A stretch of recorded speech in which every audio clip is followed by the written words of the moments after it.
La mort n'existe pas et c'est parce que justement on change d'état, tu vois.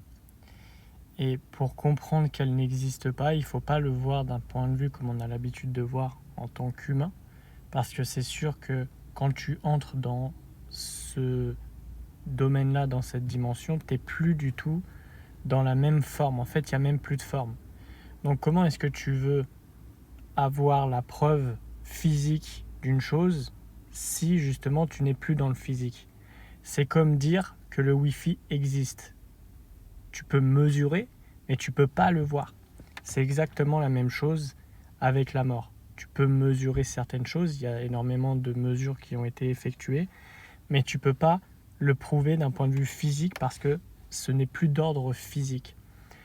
Et pour comprendre qu'elle n'existe pas, il faut que tu développes d'autres compétences psychiques, notamment liées à tout ce qui est télépathie, tout ce qui est communication avec d'autres dimensions et tout ça. Et ça se développe justement dans cette compréhension de soi et surtout dans le fait de pouvoir t'alléger.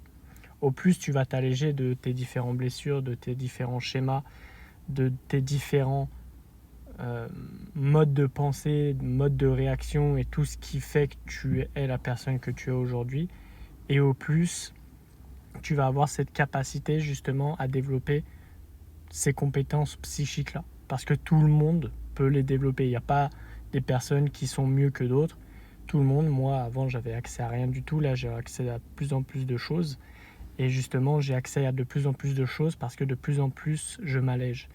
Et dans ce fait de s'alléger, ça vient de faire un travail au plus profond de soi, dans son ombre et dans la compréhension de son être.